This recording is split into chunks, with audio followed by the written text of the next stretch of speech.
Hi everyone, today I'm here to do a bit of a book discussion inspired by a video that I saw on 1book1review's channel. I always love her discussions. I think they're really thoughtful, really original, really unique. This one is about reading shorter books, so basically books that are under 200 pages, and the kind of approach and attitude that we have towards them compared to bigger books. So bigger books, probably 500, 600 pages or more. You know, I've read books up to 1,000 pages before. They are definitely big books. And what is the difference with how we deal with them and treat them? One of the first questions that she was raising in her video was about if we put more value on bigger books, if we almost see them as more impressive. When I read big books such as this one, The Wise Man's Fear by Patrick Rothfuss, big fantasy books, whenever I review them and read them, I always mention how they're monster reads, as if it's something that people should kind of admire, like you should almost admire me because I've got through this massive book.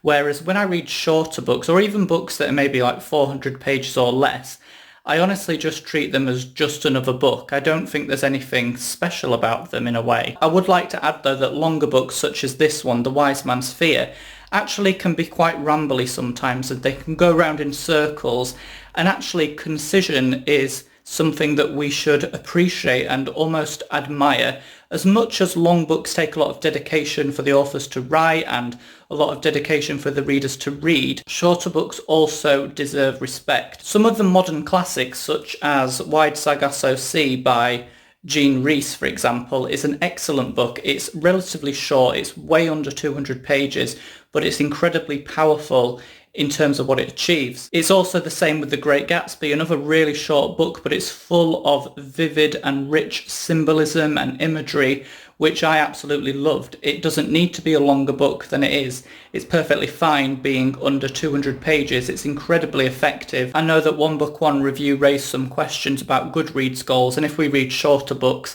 in order to get through our goals. To be honest, I haven't had a Goodreads goal in quite a few years because I find they just put pressure on my reading. For me, reading is meant to be an enjoyable hobby and something that I have fun doing. I don't want to be trying to meet targets and goals. Personally, for me, that's just not something that I like to do. I can kind of understand why some people would read shorter books, particularly towards the end of the year when they're trying to meet their goals. You're still reading a book, even if it's a shorter book and you can get through more of them in order to read 50 books in the year or 100 books in the year or whatever your goal is. I don't really look down on people that do that because they're still reading, they're still taking in literature, and that's the most important thing. If meeting a goal is important to an individual reader, then that's their individual choice. One of the other questions raised in the video was regarding pricing of books. So longer books potentially can seem better value than shorter books. I actually find that you do tend to get more pages for your money with longer books. Let's use the example again of The Wise Man's Fear. So this is recommended retail price $8.99.